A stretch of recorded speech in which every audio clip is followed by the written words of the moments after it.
Now, as a photographer, a videographer, a competitive marksman, or a firearms enthusiast in general, someone who likes shooting, losing my eyesight is perhaps one of my greatest fears.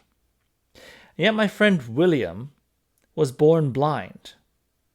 But when many people in the firearms industry have questions towards the development of small arms, especially with the Eastern Bloc weapons, they turn to him, William, aka Mishacos, who runs a small arms historical channel on YouTube, and yet was born blind and has technically never seen a firearm.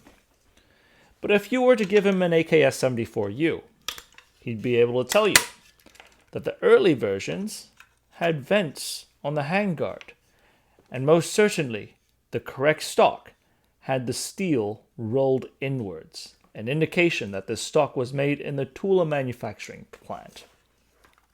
And he would be able to field strip the rifle and tell you about the intricacies of the internal development of the AKS-74U. That is interesting to me, but perhaps it was a surface level interest when compared to the conversation that I had with William, where he talked about how it was being a blind man who was interested in firearms growing up in Arkansas, and how, through his humble upbringing, he was able to become one of the, in my opinion, expert voices on Eastern Bloc weaponry in the United States, all without having ever actually physically seen a weapon before. I hope you enjoy this episode.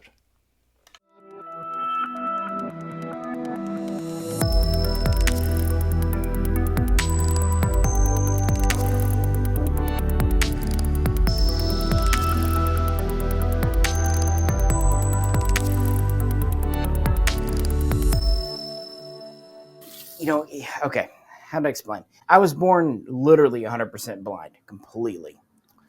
My left eye is basically a jelly baby. There's just nothing there. I mean, it exists, but it has very little form and structure. And my right eye, after what felt like a bajillion surgeries, in reality was well over 50. They restored some light perception and all that. We're talking when I was very young, under 10, and a lot of the surgeries even under 1 or 2. But they restored some light perception by going in, cutting some holes, doing some things, draining pressure. But there's also issues with optic nerve, so there's only limitations there. So when I was very young, we're talking, I have one memory in my head, and I could not have been older than 3 or 4. I saw stars. Ooh. But that quickly faded because what happens, I have glaucoma, it degenerates. So when I was really young, I could see kind of bold things, like stars, you get black with white, but I haven't, again, by even the age of school, I couldn't see those anymore. And basically it slowly, what small amount I had slowly but surely went away. And I was never able to do things like see faces at all. So I never could have seen. When I was also quite young, say under 10, I could see large print in books. But even then, it needed to be quite large font and high contrast, as they would call it.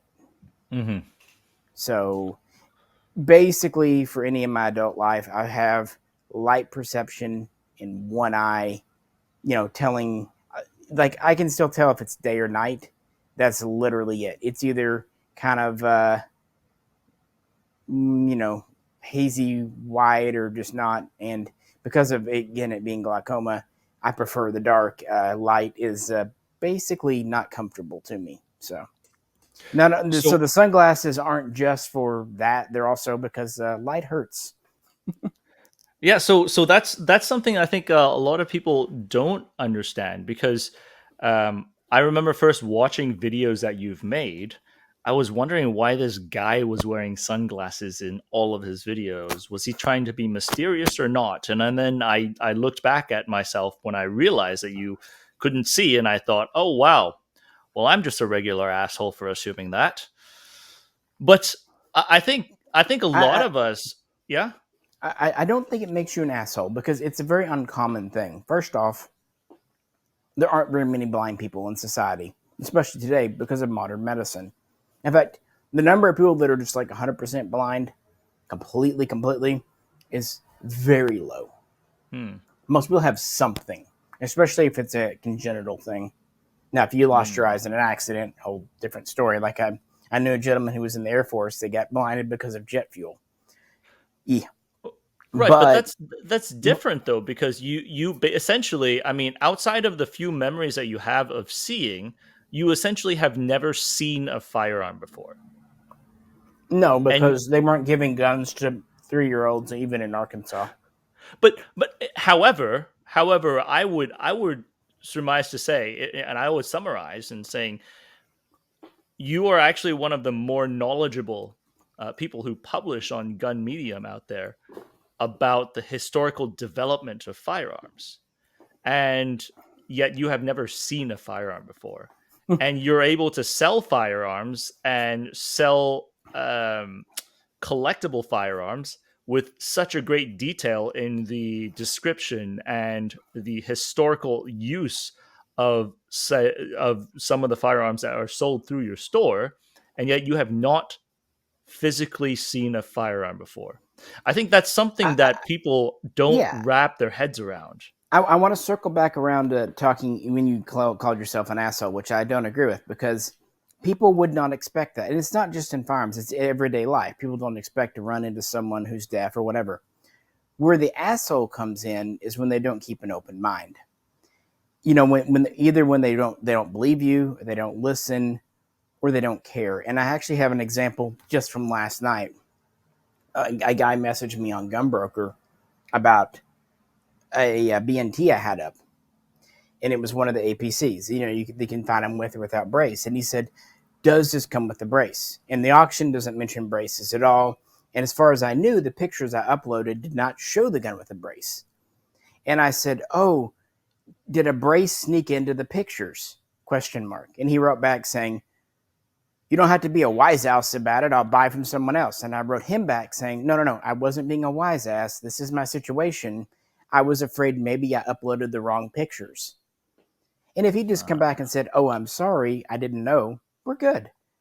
But he doubled down and went from there. And that's when someone's an asshole, when they don't keep an open mind. And that goes for a lot of things in life.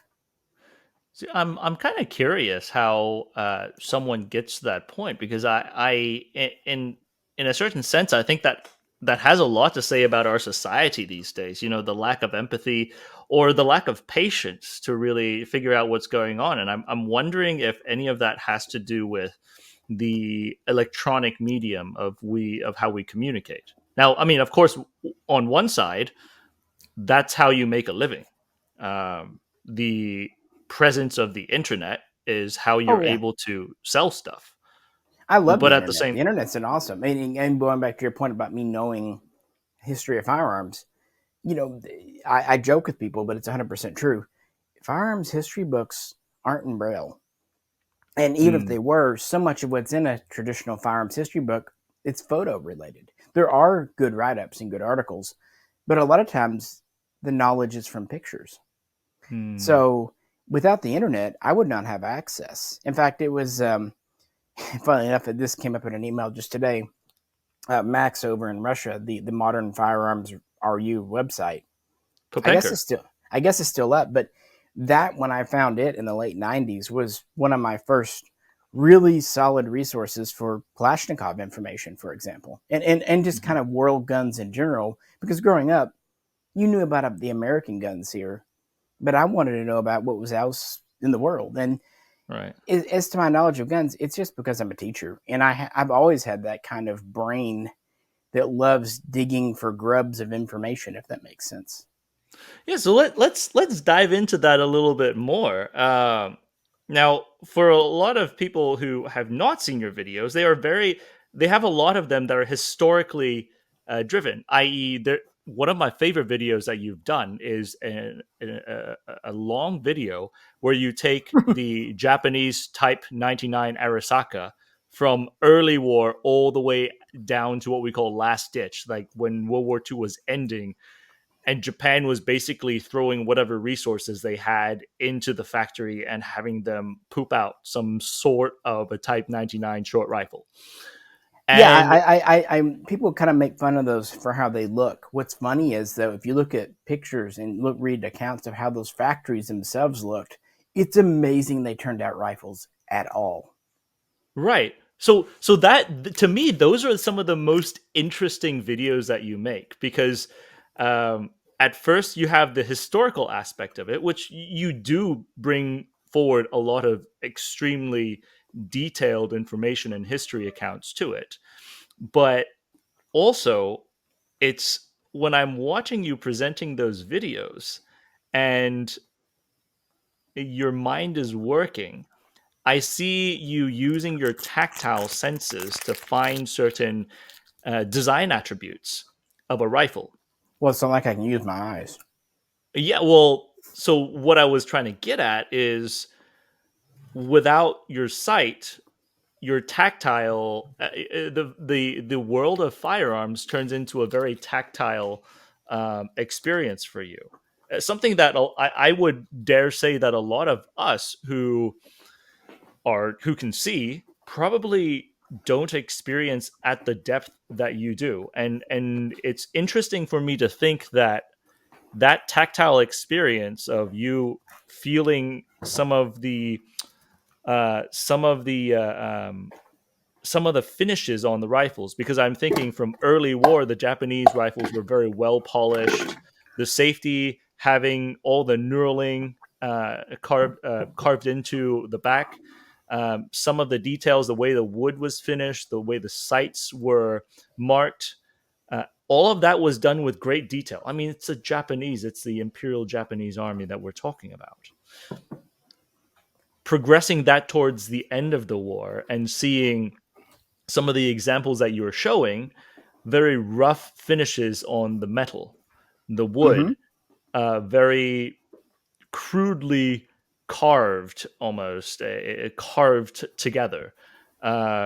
Some Well, of the and I want to say grittiness of the this, action. and cycling back to that, but you were saying about how the firearms world is tactile for me. That's Hmm. not really correct. My world is tactile. So the way I interact with firearms is no different than the way I interact with my cats or my food or anyone. It doesn't stand out to me as uniquely tactile because my whole world is that. Also Mm. auditory, but um, yeah. But it's to the Japanese. Yeah, that is one reason that I do find rough production guns. Even say a what I jokingly call, and I think a lot of people do, oh shit, German guns out of Russia. The Uh-huh. 1942 and early 43 guns. Yeah, because there's chatter marks, and everyone's unique. When you get to the really nicely finished and polished guns, they're very same, and that's good. That uniformity is what you want. But sometimes it is nice to go, well, you could tell they really goofed on this one, and that normally would have been thrown out, but because they needed guns so badly, it was kept in.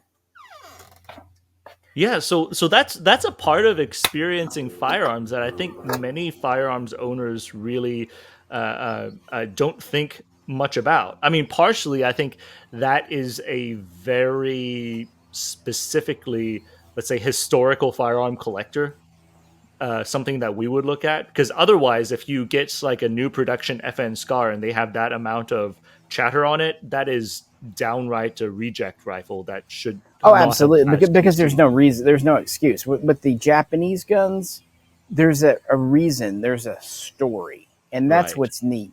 The story behind an FN with chatter marks is someone got lazy. That's not interesting. So what's your background with history? Because I know that you have some type of a background with history, which is why you end up being able to tell the stories of the design lineage so well. Hmm. Have you always Well, been interested in history? yeah, I mean, I have degrees in it. I've got a couple of bachelors and a master's. That's neither here nor there. what really got me interested, I've always liked history. Um, could be anything from Indiana Jones as a kid to I had a really good history teacher in high school that brought it to life. And he actually taught us to write essays instead of those silly like multiple choice bubble sheet things that are oh so common today. And that taught me to think, and also structure.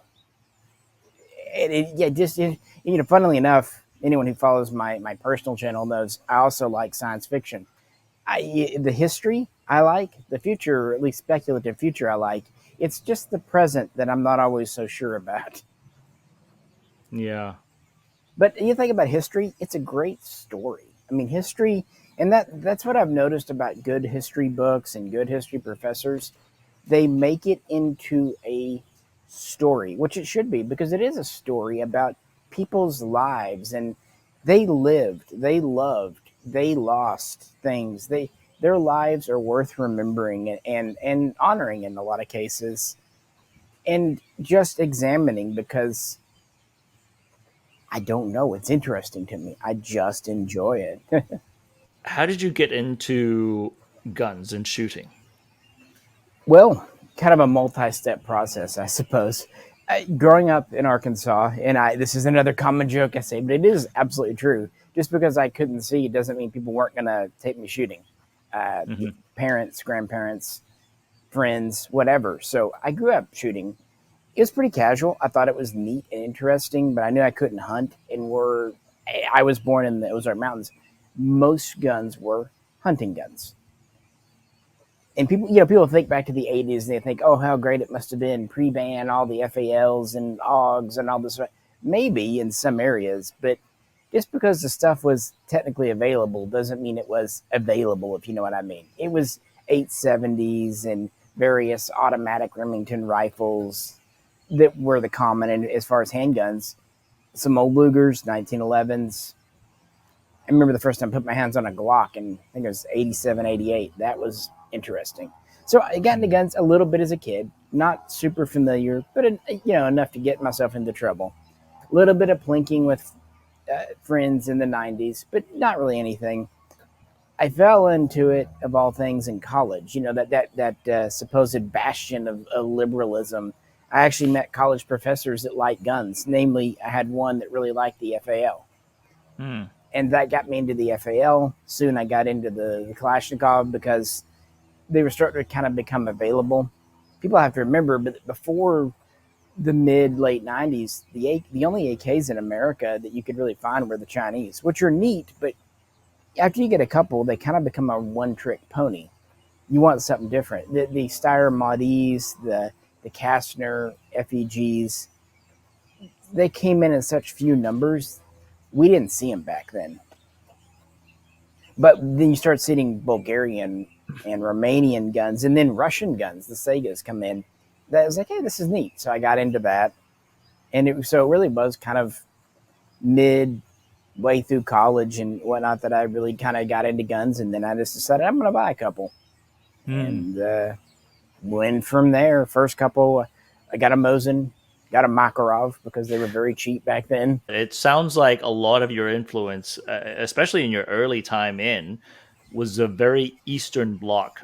Um, was a very Eastern Bloc influence collection.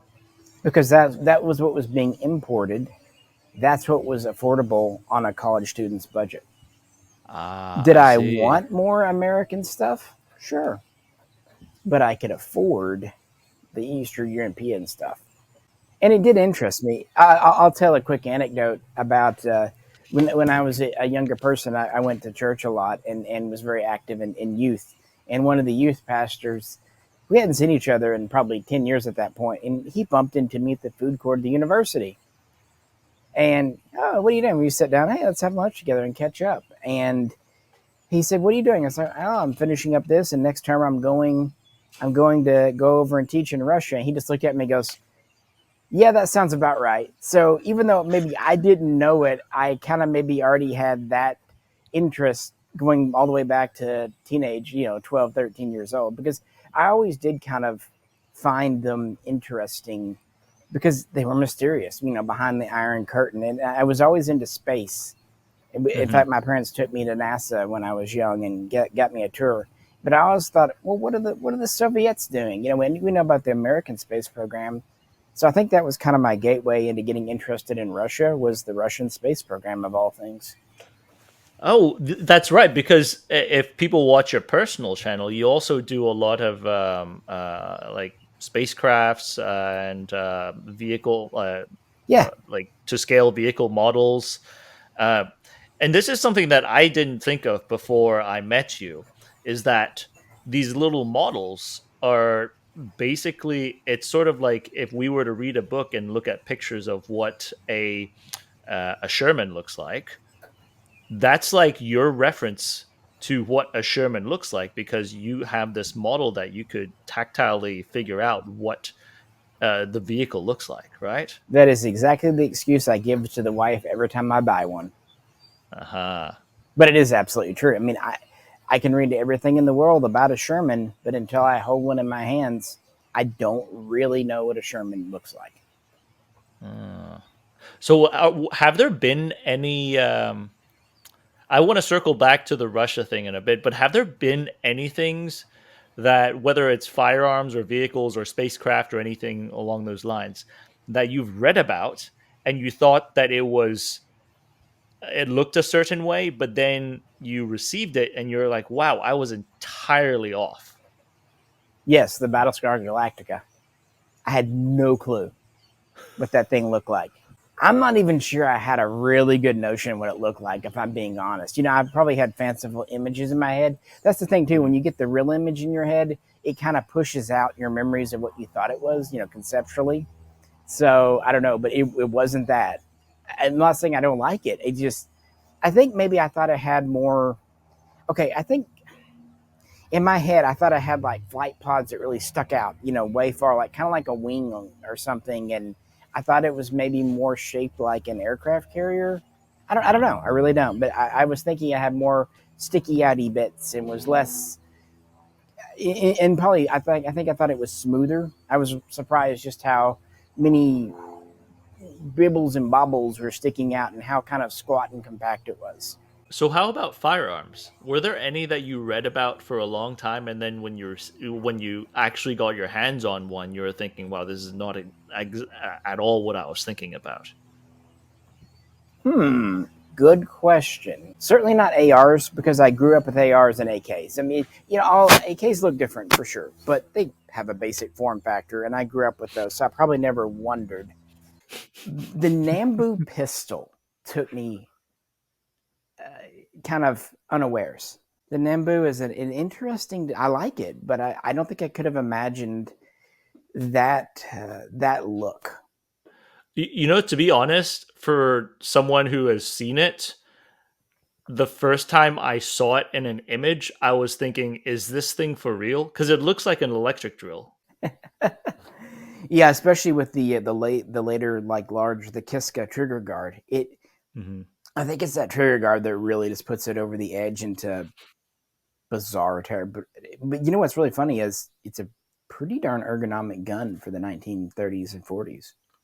Amazingly good trigger. It usually has the best military trigger of guns of that time, handguns of that time. Excluding the very late war guns. And I believe that the Ruger Mark series, the 22s, was based off of a baby Nambu, right? I don't know which Nambu. I've read different accounts. Maybe a baby. I do know that they said that Bill Ruger had two bring back Nambus that he got off a Marine, I believe it was. But it is Hmm. very clear that they were inspiring his designs. I'm not sure if it was the baby or the Type 14 or even the 94. But yeah, Yeah. Nambu's aesthetic really inspired Ruger. So let's hop back on. When you say you went to Russia for a while, what were you doing in Russia? This is not an interrogation. This is not an interrogation. I am Feels not a like one. government No, official anymore. the first time or two I went, it was basically a vacation. I didn't do the sightseeing thing. I just went over and kind of lived for a But couple of weeks. you didn't do sightseeing, huh? No, You don't say. I did go to a tank museum outside of Moscow over New Year. Oh. I bet that was pretty cool for you to go to a tank museum. Yeah, and it's like yeah, they were closed, but especially back then, you could you could bribe them with a couple of bottles of vodka, which they would then open and then share with you, and then everyone's having a good time. That was during the times have changed. That was during right when the Iraq War started off, and back then I felt that Americans were, at least I was very welcome. All I had to say is, I'm not pro war, which doesn't matter, yeah or nay. You know how it is when you travel abroad. You don't want to make waves in someone else's country. It's like being disrespectful in someone else's house. So there was Right. a bit of an anti-war sentiment towards America then. But if they didn't think you were a hawk, let's say, they were happy. There wasn't a general disdain for Americans, although some weren't so happy with Bush, if that makes sense. But yeah, Mm. the first couple of times I went over, and then I went over as an ESL teacher, essentially English second language, that kind of thing, and stayed. I was supposed to be there 1 year, maybe two. It got cut short due to politics outside of my control. That Mm. was 2008 when the U.S. and Russia got into a little bit of a tiff over some American military assets in Poland and in who knows, but Hmm. they basically canceled the visas of not just teachers but some doctors and other professionals working in Russia. So through really no fault of my own, at least that's what we're telling people externally, I had to leave earlier than planned, unfortunately. So, did your time in Russia shape your views on Soviet bloc guns at all? Oh, definitely. I mean, I didn't have a lot of time to spend with guns there because, one, they're not as easily accessible here. But yeah, when I had time, I would go to a gun shop, and I still have some old pictures. But Mm. you know, they do also have shooting galleries there, basically what we think of as indoor ranges. But one kind of neat thing is because gun ownership isn't as common, you don't go over there and rent a semi-automatic Wasser. If you're going to rent a gun, it's a Kalashnikov. That's actually where I first messed with like an AK-107. The balancing Hmm. system. How was that? Neat, I thought. That's kind of what got me wanting like the say what we know today is the SGL 3194. The modern AK-74M. Because you got to remember, for years those Century series guns from Izhmash Kalashnikov concern, they weren't available here. So to actually put hands on the real McCoy was pretty cool. Ironically, the SGL series was released over here while I was still over there. So it was a little funny. Yeah, I remember when the Saigas were really hitting the market hard when they used to be, and I'm talking about the '06 to '08 type era. I think when they were like 200 and some dollars from Academy back then. The first time I saw a Sega 76239 in a gun shop, and this is the old Hunter one, the completely Right. supporterized one, it was $169 retail. That was in the early 2000s, right? Yeah, that I'm pretty sure, based on my memory, that was still before the end of the assault weapons ban. So that would have been pre 2004. Yeah. But So it was clear to me though, whenever I first held the Saiga. I mean, obviously the stock has changed to the rifle stock, but the guts of it felt like a very the action itself was extremely smooth compared to any of the Wassers that were available out there, any of the Romanian AKs that were out there, and it was all Russian. It was all Russian made. And the more oh yeah, research I absolutely. did, there wasn't much information on it back then No, no. on how to Well, the convert the them or AK anything. was not as popular yet, so the level of interest for the AK in America was very low, especially Hmm. before the end of the assault weapons ban, because you couldn't have folding stocks and there were limitations on magazines. And, bayonet lugs, removable muzzle devices aren't a huge deal, but they're nice little accents to a gun. So once the ban came off, that helped, and then a bunch of kits came in. And then finally, enough American companies got into making receivers and other parts, and you started to see support for the Sega, like Tromix was one of the earlier companies I remember doing business with that really specialized in converting the Sega 12. And then this industry kind of grew up around it in that time period, like you're saying, 2006, 2008 was really when the AK was just skyrocketing in popularity. You're talking about the small parts and the differences in the development of the Kalashnikov. And obviously, you've had quite a few in the past. How did you learn about any of the technical changes? And I mean, is it do you read about it, or do you learn through it by tactilely feeling the difference between the different variants? Or is it a combination of all of those? It's really a combo. When websites and people with actual knowledge became accessible, available, I would, let's say, talk about AK-74 muzzle brakes. There have been several generations. I might, and there's a couple of really good websites that go into them. So I would read, okay, this is the early Half Moon. This is the later two piece. Okay, I would read that. Then I would go pull my guns or parts and hold them and go, oh, that's what they're talking about. So kind of knowing what to look for from someone else let me know what to look for in my own guns. Other times, I just discovered it on my own. And sometimes with a gun I had for years. I didn't like, oh, I didn't know that was there or it did this way. For example, when I first bought my SAR-1, I didn't realize which parts were cast until later when I kind of knew to look for casting lines and mold marks and all that. Hmm. That's also why I like owning guns, doing videos on guns I've had for a while, because that's how you really get to know them very well. Mm-hmm. So, what got you into starting YouTube? Nothing really. That was honestly more. Well, this is more Jay. It was kind of a joint thing, but it really was the Sig 551A1. Mm-hmm. We started off with Sig Sauers, the American Sig Sauer up in New Hampshire. They did Yeah. the Sig 556. Right. People liked it enough, but it was, the different variants. And when the 551A1 came out, and that was originally an exclusive with CDNN, which I already had a good working relationship with. So I kind of got involved with them on that. We're getting them in and realized no one had really done a video on it, at least an independent video. The only videos out there were obviously PR videos, either directly from SIG or T&E guns that were sent out. And even those were just a handful, like a 30-second shooting clip. So we thought, well, let's do a truly independent, i.e. amateurish, video, shooting it, talking about what makes it different from a 5.56, how it's similar to a real 5.51, how it's different from a real 5.51. So yeah, I guess if anything, it was because we saw a void that no one else was filling on YouTube. We just thought we would do it ourselves. I realize this is something that I'm realizing right now.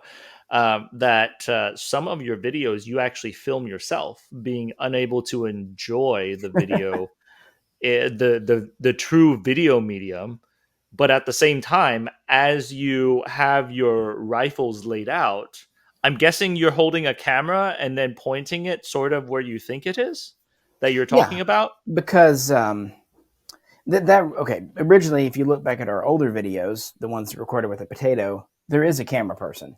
It wasn't Mm-hmm. always Jay, but I was in front of the camera. I really didn't want to, and I was really nervous about trying to point a camera myself. But you know, the event happened, and I was kind of forced to. And luckily, I'd been kind of playing with that notion over on my personal channel, so I had a little bit of practice. So that's why if you notice the videos that I'm recording myself really only ramp up after 2019 into 2020, and you Mm. can guess why. As far as tactile, it's just I've used different cameras over time.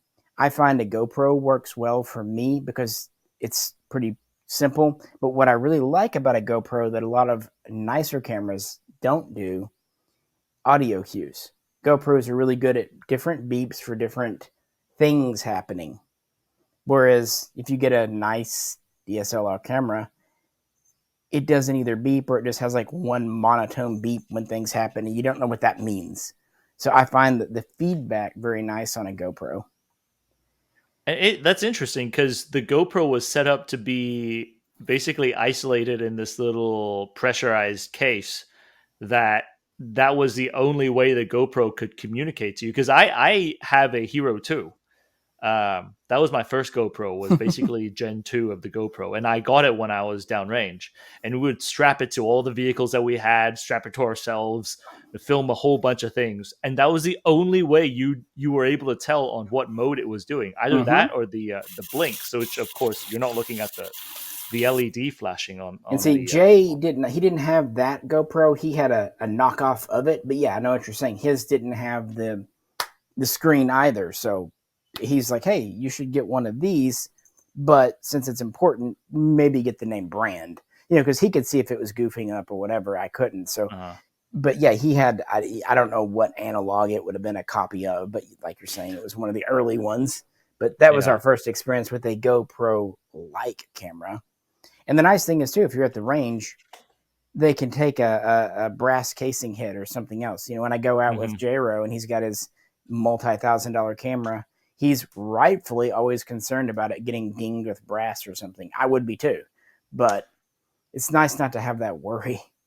I have actually destroyed lens filters with ejecting brass before myself, especially from Kalashnikovs. That is Oh, yeah. especially from Kalashnikovs. I can't imagine why. Yeah, and especially if it's a 223 5.56 Kalashnikov and you're putting really good American ammo in it, because those things are kind of gas to run Tula and Wolf. So you put standard power 223, and they just launch that crap into orbit. To space station they go. You're the same way with your phones, right? Like when you buy a phone, you have to get those like Nokia IED phones that that have the buttons on it. Yeah, I like the like the tough phones that I think they often call them like first responder phones. The ones that firefighters, EMTs, sometimes police and military use. I like those. They're tough because I usually have my phone with me when I'm working. It gets dropped, whatever. And yeah, they have nice buttons, and I like them. And they're usually designed to be a little more comfortable in the hand because iPhones are many things, but ergonomic they ain't. The other side to you not seeing is also you're hearing a lot. So whenever you're watching my videos, you can hear some of the my past life as I Yeah. come back into America. But you also use some British words in Oh your yeah, videos. because today you are getting more Americanized as you would because you're here. It's like when I lived in New York, I started to sound more up country and come back down here and you should. But yeah, when Well, I met you, I'm talking to you. I'm I talking to you. So yeah, usually my mind picks up on who I'm talking to, and it tells me I want to relate to the other person, and you're obviously American. So I'm that same way too. If if I've got a customer that has a very strong Southern accent, I will kind of do that because at the end of the day, I want people to feel comfortable. I'm not a confrontational person just for the sake of it. Now, if someone's doing something I don't care for, I would say something, but I'd rather have someone at ease. So, kind of adapting your speech to them yeah, is helpful. but Misha, I have specifically heard you say words like aluminium. Yeah, I knew you were getting there too because, and the reason is, for one thing, I have had some British professors and I've traveled abroad, and kind of the Queen's English is just a very common thing. But King's English. also, the speech software I started using in the 90s because I preferred its interface and found it to be more stable than the American version happened to be made in the UK. And while today you can set it to sound as American as you like because, 2022, back in 1998, it sounded very British. And if I typed things like aluminum, it sometimes didn't like that or tried to, correct me on spelling or just, things like that. Carbine is the other word that I've heard you say, which I learned guns from Americans, or at least when I was in Hong Kong, I was only reading it, and of course, I didn't say it in school with any of the British people. Mhm. I was interested, but I didn't I want don't to know that broadcast carbine that. is uniquely British. I've heard quite, even growing up in the South, I've heard quite a few people say it is tomato tomato. I think that Mm. is because obviously the word has French roots in and of itself, so you're kind of bastardizing it either way. But I just think carbine sounds nicer too. So this is from the phonetic the software that basically reads for you, reads the text and translates it into audio. Hmm. Yeah, it definitely says carbine, not carbine. I remember like I could make it say carbine if I spelled it Carbeen or something. But if mhm. I spell it normally, it's going to say carbine because phonetically that is probably the more. I can ask my wife; she's a linguist; she'd know. But uh, it's difficult to get rid of everything that you grew up with. You know, having a software that basically reads everything to you and that's how you read and perceive text, that is a 24/7 British lady that is right next to you every day, absolutely, all it just day. it subconsciously drills into your head. Even if you don't want, Yeah. even if you don't want it to, or you fight against it, or it's just that is the voice I hear most in my life, and have done so for coming up. Let's see, yeah, over 25, well, almost 25 years now. So, Uh-huh. and I've had speech going back to the 80s, but the current one I've used is, at least the speech kind of font, I guess you would say. You know, the pack. Obviously, the software has been updated 100 times over, but the basic style I've used since around '98. Hmm. So has it been the same voice that talks to you since then? Pretty much, because even when you upgrade the speech, you can choose to keep your, voice, as it were. And the thing is, too, blind people, and this is almost a universal rule, never listen at a 1-to-1 speed. That Hmm. is way too tedious and pointless. Most, depending on what work they're doing, it's 2, 3, 4 times faster.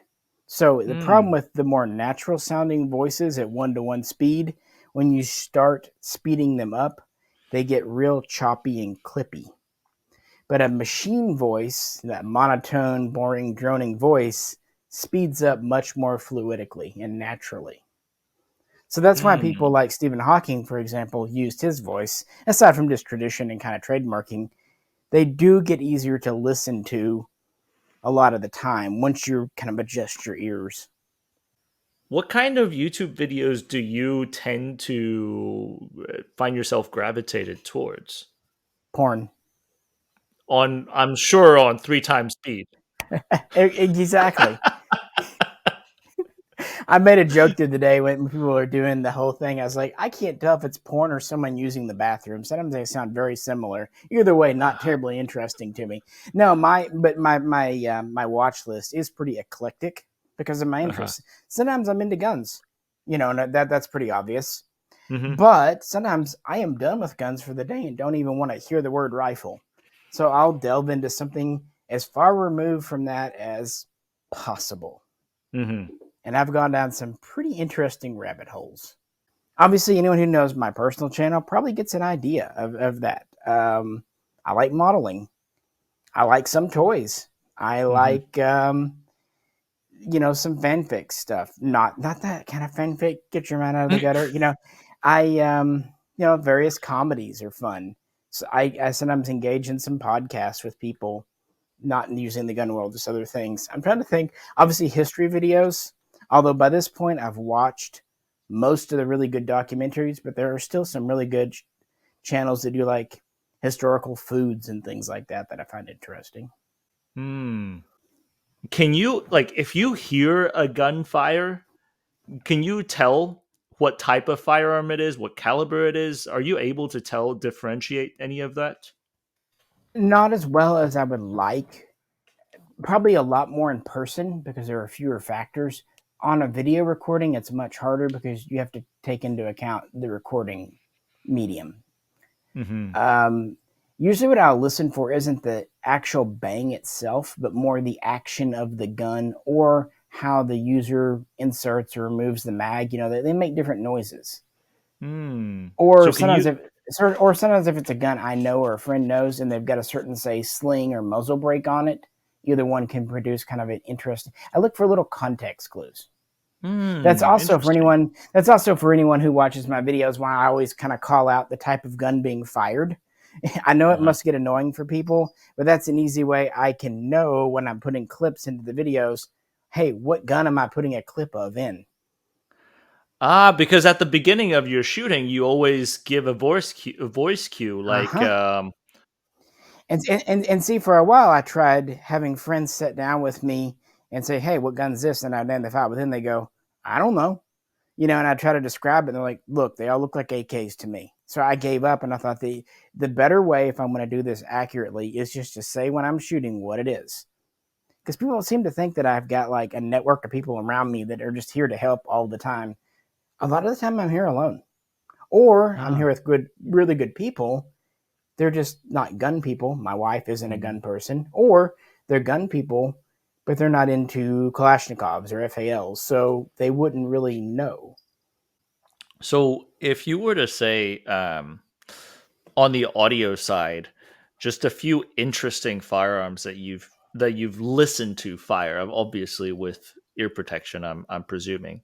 Oh yeah, I Um, one nice thing years ago. He's passed on now, but an old gunsmith in my hometown took me and got me my first set of the noise canceling electronic ear pro long time ago. I think they're Remington brand, and that was one of the kindest and most useful things someone's ever done for me. Because yeah, before that as a kid, I'd put ear pro on. Yeah, if you take a blind person's noise away, I'm kind of in a almost oh good grief, what do they call those things, deprivation chamber type situation, uh-huh. so being able to keep my hearing and also shooting safe was it was a whole new world. And that's actually about the time I started shooting on the more regular, because it became an actually enjoyable and truly safe experience. Because before, if someone said hold fire and I had ear protection on, I may not have heard them. But with the electronic ear Ah, pro, I can hear perfectly. So if I hear something wrong with the gun, I stop shooting. If I hear a car driving up, I can stop shooting. I'm usually when I'm shooting, I'm extremely paying attention to the uh-huh. noises around me. So with electronic ear pro, I actually hear more than my normal ears hear. I don't know if it's because I've messed them up so much, but No, um, they do good. I think part of it is because they're right there on you, and of course you can always turn up the volume.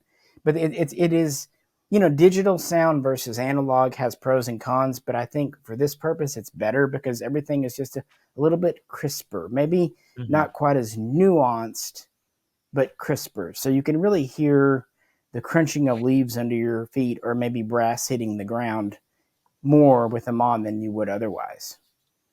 And Yeah, again, I you can remember. always bump them up too.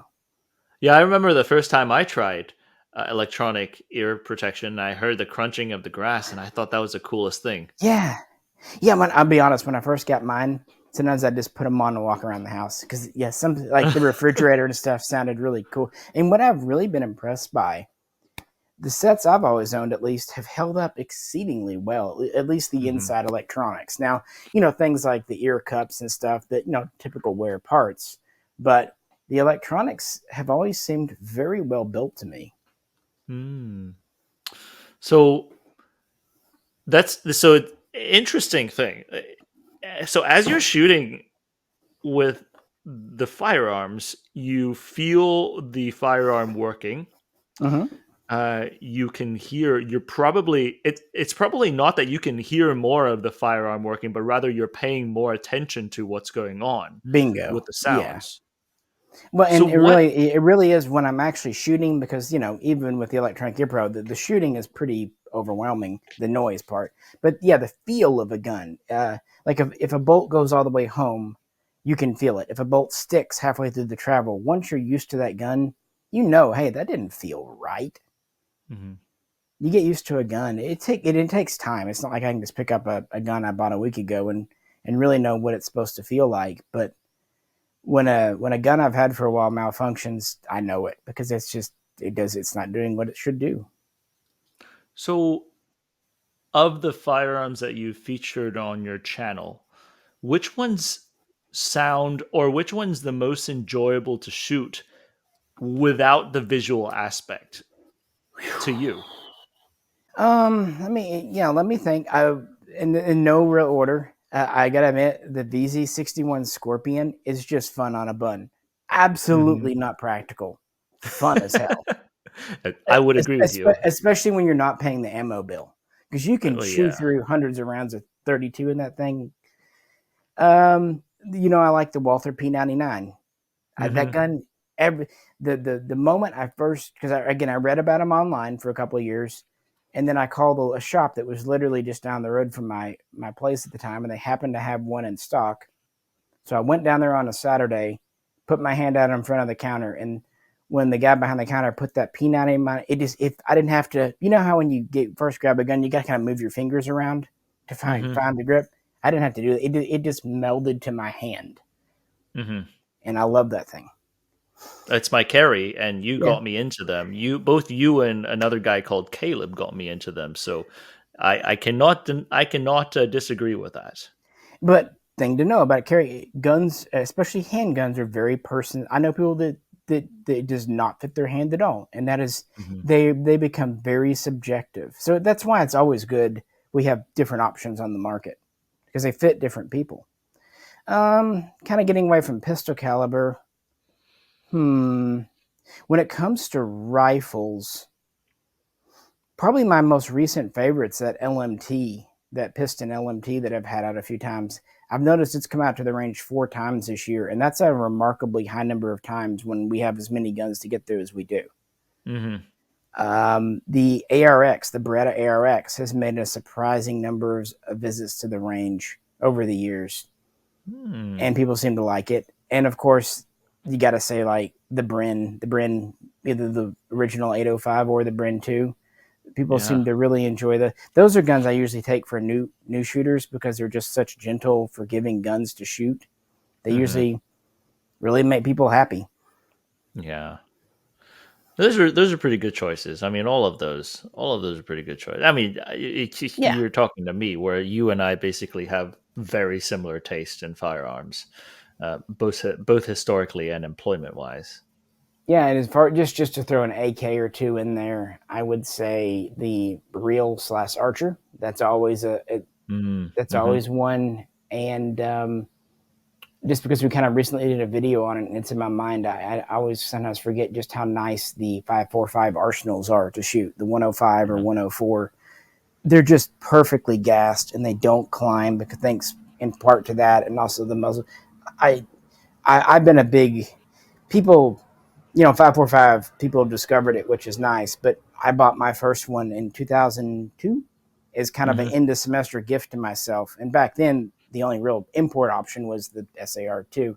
So I've been in the game for those for 20 years, and I've always found it an intriguing little round. It's interesting because when we talked to Max Popenker, same Mm-hmm. one that you were talking to earlier, he he corrected me on the fact that the Soviets, when they first developed the 545, it was specifically for a better recoil pattern because automatic was the default Yep. uh, employment of the Kalashnikov, not the semi-automatic like the Americans. Well, I think And that's a so, little bit in evidence based on selector positions and also just doctrine. But if you look at the original AK and going to the AKM, even though it's still 7.62 by 39, so many changes were made to try to improve it in automatic fire from the slant muzzle brake, which I admit is not very useful in semi-auto, but in automatic, it's not bad for the size.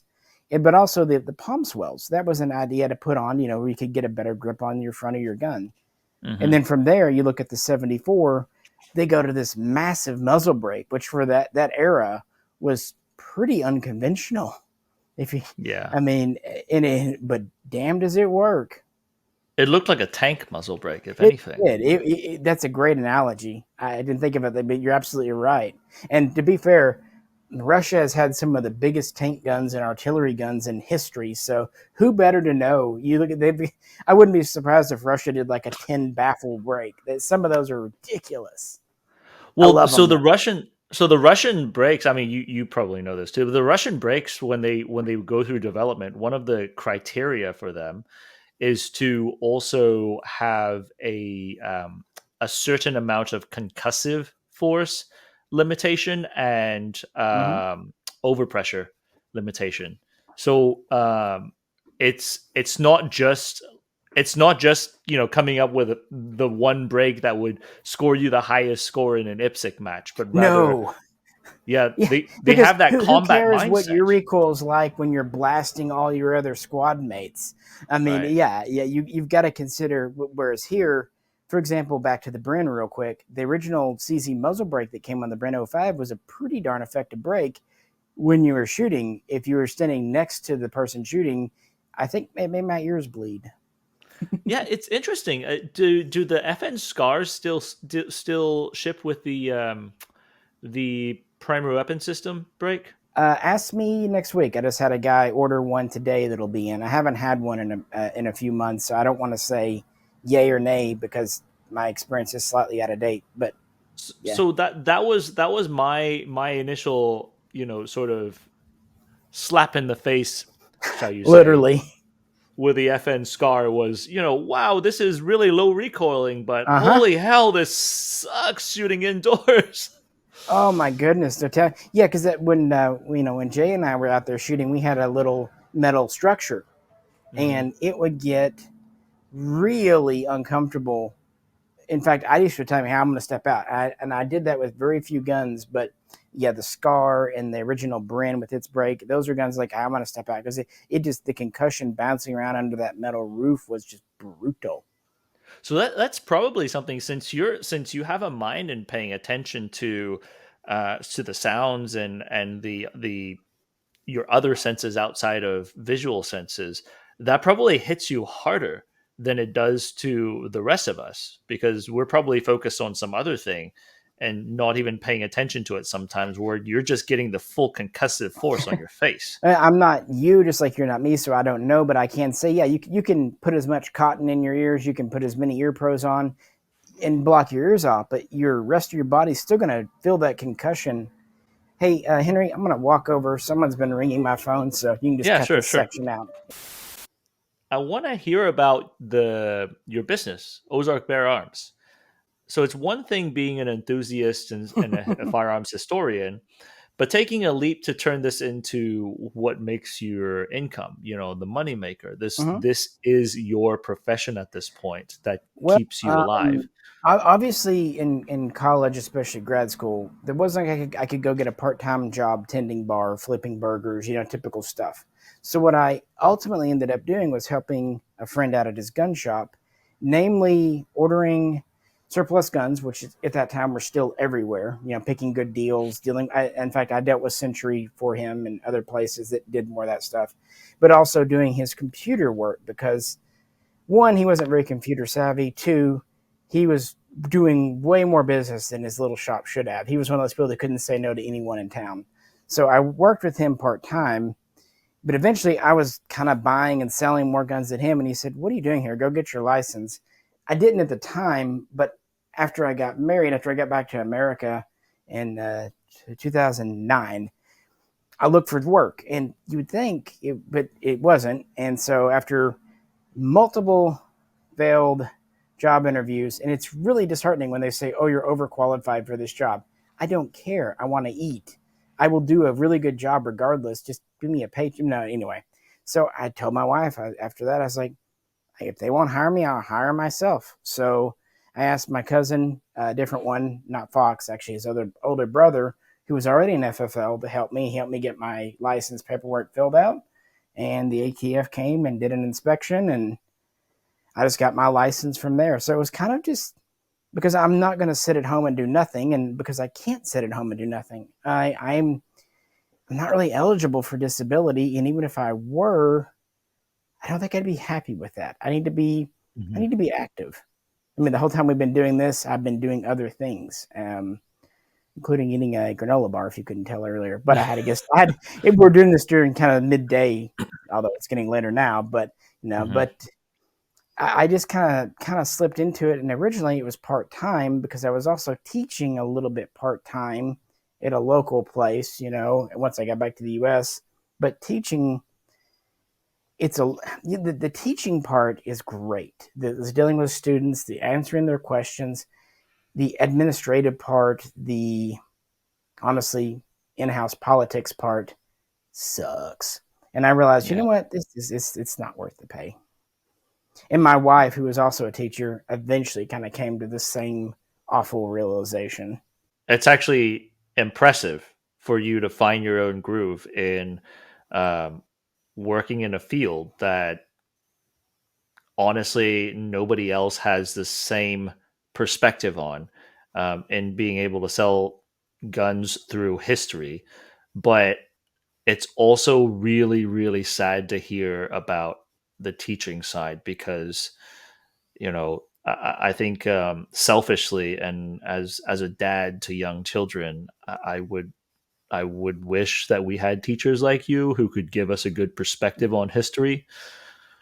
I I think there are a lot of good teachers, but I think either they get hamstrung or they just get burnt out after years of being underappreciated or even outright abused. And I don't necessarily mean Mhm. by students, more by either uber demanding parents or just an administration that doesn't care, or a government that doesn't care if you're in government school. So what happened when the ATF came to inspect? I've got it. Like, did they give you trouble saying like, dude, you're blind? Like, did they give you crap about that? Nope, they offered me a gunsmithing license. Oh, wait, what? I'm sorry. When she was there doing it, she's like, "Oh, do you want to, I forget exact phrasing, but she's like, do you want, apply? Are you going to apply for a gunsmith license?" And I just looked at her and she goes, "Why not?" No, the ATF, and Wow. this will probably get me a little bit of an online flack. Even having had an inspection less than a year ago, they've always been very good to me. Uh huh. I know, I Wow. know, but the thing is, if you kind of put the internet hearsay aside and just talk to dealers, you Hmm. kind of get a little different picture of the ATF. Now, we're talking about the agents on the ground, the field agents that come around that know us as human beings. It's kind of like your local cop. If you get a cop that Hmm. kind of does your neighborhood, you might get to know him, his wife, Hmm. his kids. I'm not talking about the ATF, in West Virginia, up, the higher ups. But the Right. field agents, at least the good ones, they get to know their clients because you help each other out.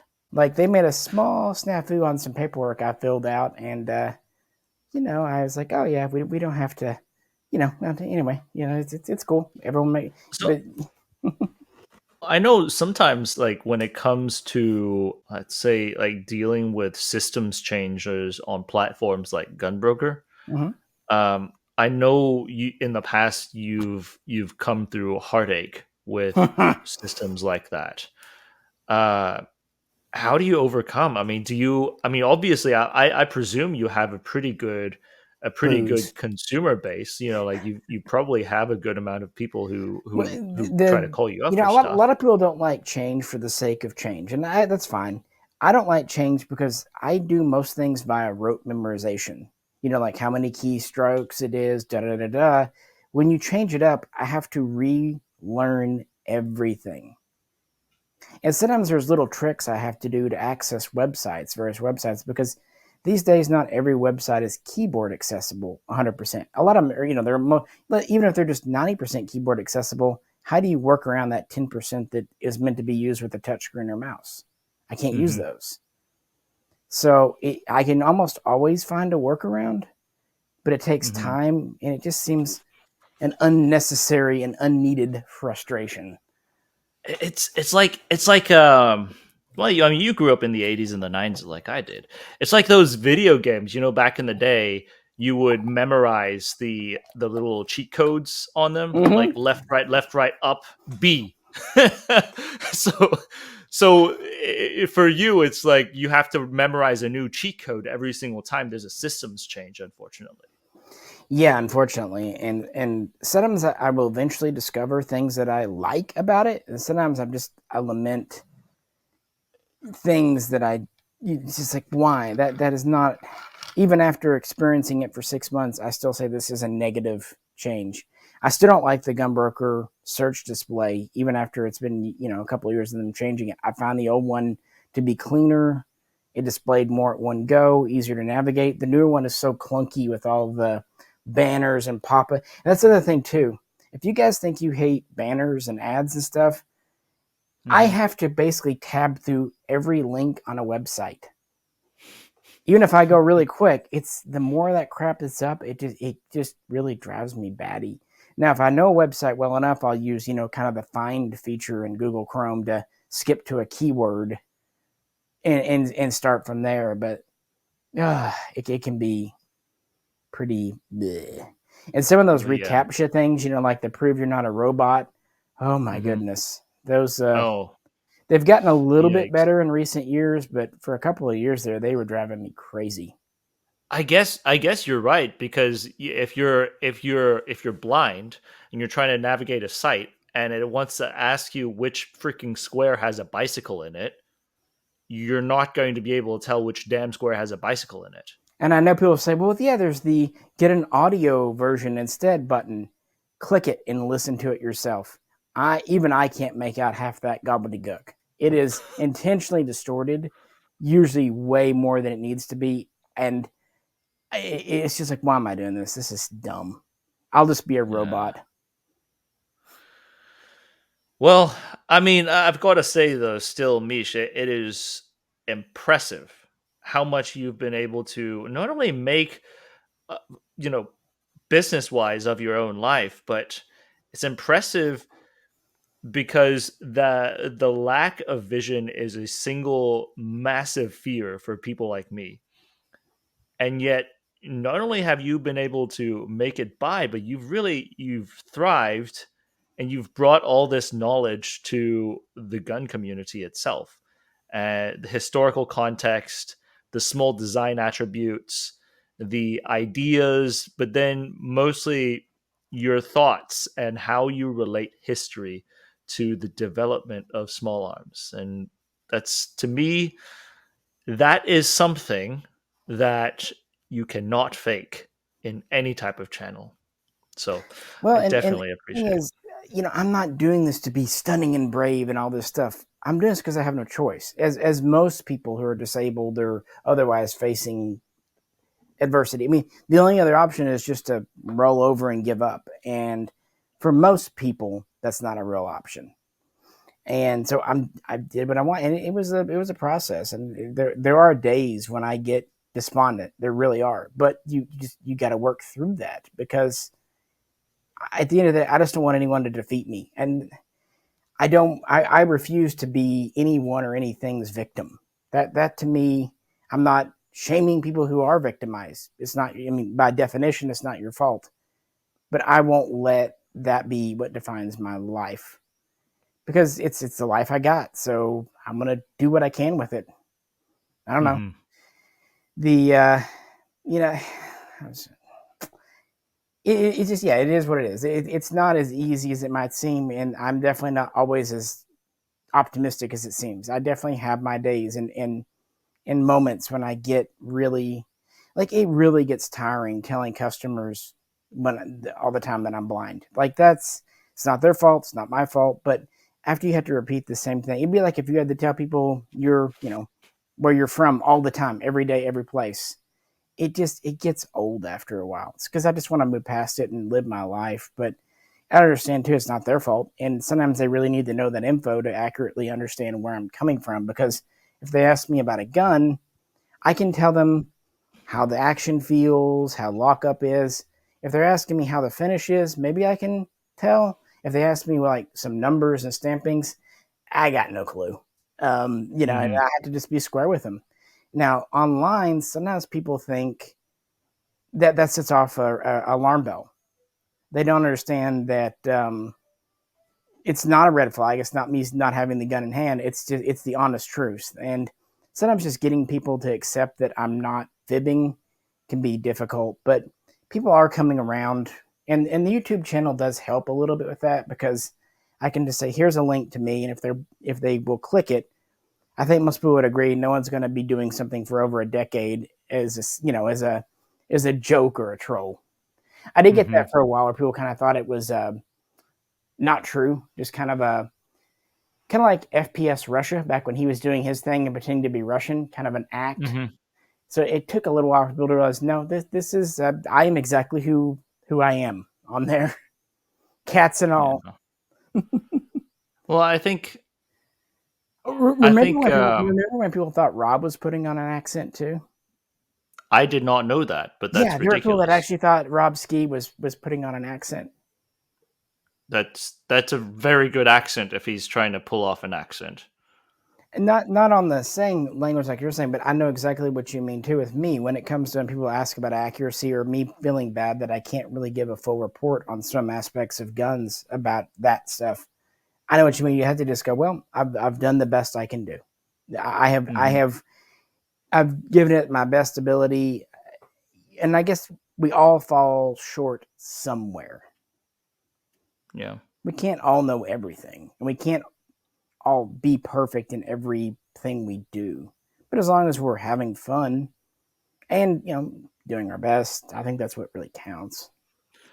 No, that's a point to it. There's a I lot of people who wallow in self pity, but I don't think you are at like by any means. I mean, you've created something very unique for a lot of people to enjoy, and so I honestly that's something that I really enjoy watching your stuff because I know that now. I enjoy your content more so now that I know it. I would rather change where possible to help people, accommodate people, than insist that people change to accommodate me. Now, sometimes people do have to kind of help out people. That's just what it is. But unless it's necessary, I want to do as much on my own as possible. And that's kind of going back to me recording some videos myself. I do like doing that because if I just feel like about talking about something, I can just go plug in the camera and go. Now, one thing I get a lot, especially on the personal channel, oddly, is get a tripod. I have like 8.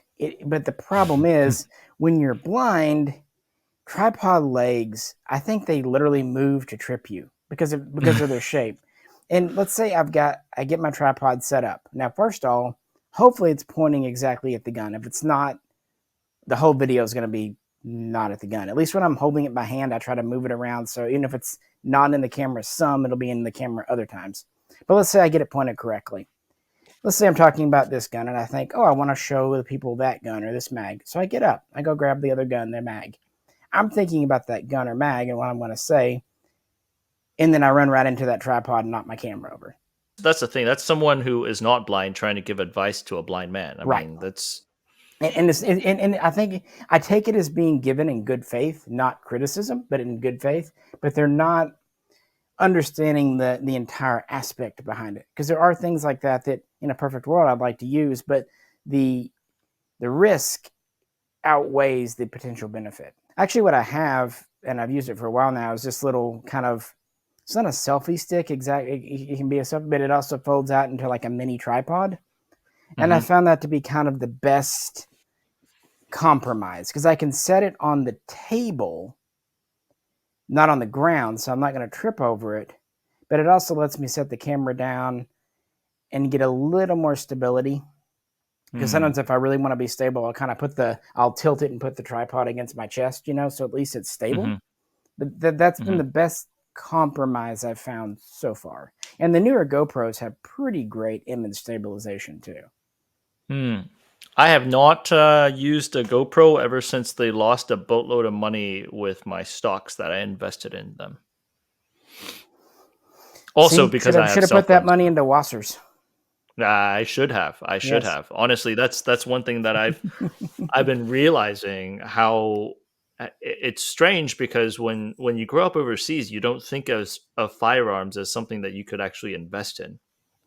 And Um, I say that kind of half jokingly. I wouldn't, a lot of stocks, a lot of other types of actual business investment do pay better than mhm. firearms. But the nice thing about firearms, you usually still can make money and you can enjoy them in the meanwhile. And it's something tangible. Like right now, the firearms market's pretty darn low. I was Mhm. talking with one of the major online retailers, the owner yesterday. I won't give names just in case, but he was saying that, yeah, the market's super down and he's had to dump some product under cost just to move it and get that capital back to buy new product. So it's a rough time. So this wouldn't be the time I would sell necessarily if I didn't have to. But if you can hold on to it for 6 months, it'll change. It always does. I mean, same principle as real estate applies. Yeah, It's, absolutely. buy low, sell high. I mean, but at the same time, I mean, sort of like real estate. If you buy a home that you really enjoy living in, Hmm. if you buy a summer home that you enjoy, and then you could, I don't know, rent it out for it to pay the mortgage to pay itself. Um, but with firearms, what especially for people like us who are actually interested in these things, being able to hold the piece of the equipment that brought about history of mankind, whether be it's good or bad history, um, is an intellectually enthralling experience for me, at least. I Anyways. completely agree, and that's why I still do videos. Like I put out a video on the Lee Metford a couple of weeks ago. It doesn't even have 1,000 views yet. I have no regrets because I enjoyed doing it and I wanted to do it. I could get more views. The modern current guns. I just can't bring myself to find the enthusiasm to talk about a gun that I personally. I don't want to say I'm not cared about. I care about it pretty much any gun. If they're fun to shoot, that's great. But I'm not, invested in or have a unique. If I don't feel like I have something to say, I don't want to do a video. I don't want to just repeat something because I know there are other people that can do the kind of the standard PR pitch a lot better than me. But if I Hmm. got some, again, going back to how the channel got started in the very first place, the only reason we did the 551A1 video, no one else did. So that tends to be where I try to create videos, either when no one else has done it or I just really want to talk about this gun. I'm not really into Hmm. talking about the latest release from Palmetto State or Glock, even if I don't have anything against those brands. Even if I will happily go shoot one of a friend's, I just don't feel like I have much to add to the discussion. Hmm. And that's also the same reason I don't collect sniper rifles. What the hell am I going to say about a sniper rifle? The glass looks great to me.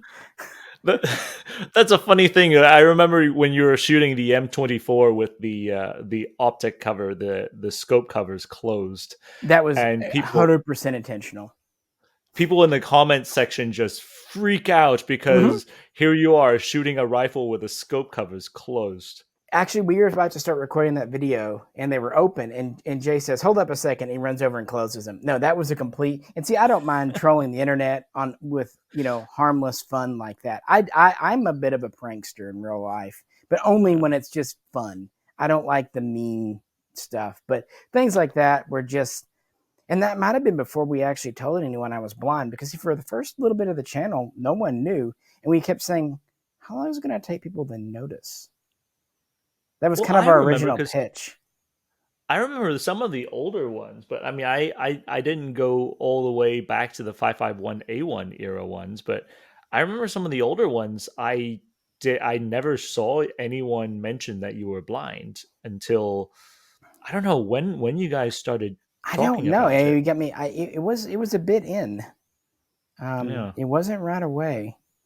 For one thing, it just didn't but seem relevant, and for another, it was kind of fun to see how long it would take people to cotton on, and some did I, right away.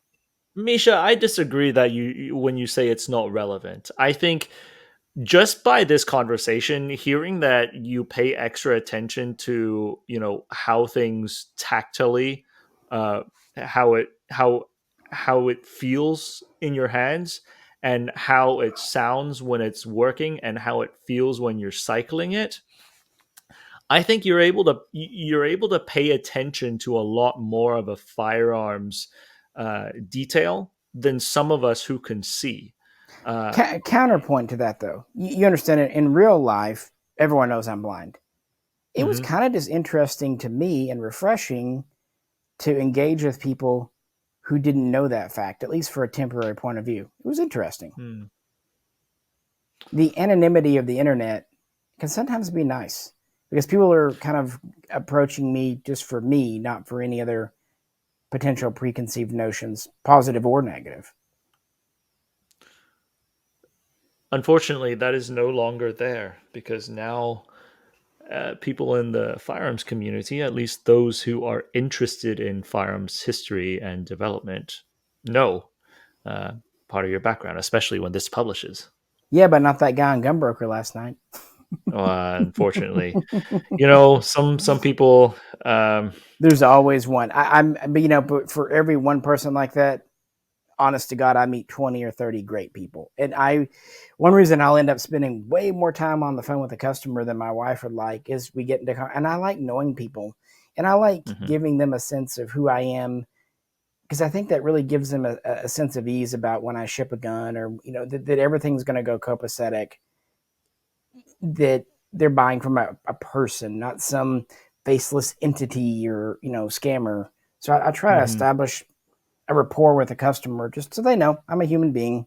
They can call me if they have an issue. I mean, I had a guy call me yesterday. He bought a SIG 553R over a year ago from me, and he was having a firing pin issue. So I gave him a couple Mm. of ideas, but I'm happy to do that. So Mish, I mean, I had a lot of fun just kind of spitballing with you this entire time. I know you've got to go. Um, I mean, if I we mean, I had don't a few more. have to. I'm my own boss. However, if I don't work, the people to when you're self-employed, there are pros and cons. You can take off work as much as you want. You Right. just won't get a paycheck. Well, you pay for it, yeah. I've got a friend who's recently self gone over to being self-employed, and I'm getting the impression he's having to learn that lesson and that kind of balance point of it's nice to kick off work, but man, you got to work. Anything else for the audience out there that you want to talk about? Yeah, pretty much. This is me. This is who I am. But yeah, feel free to email me if anyone has any things.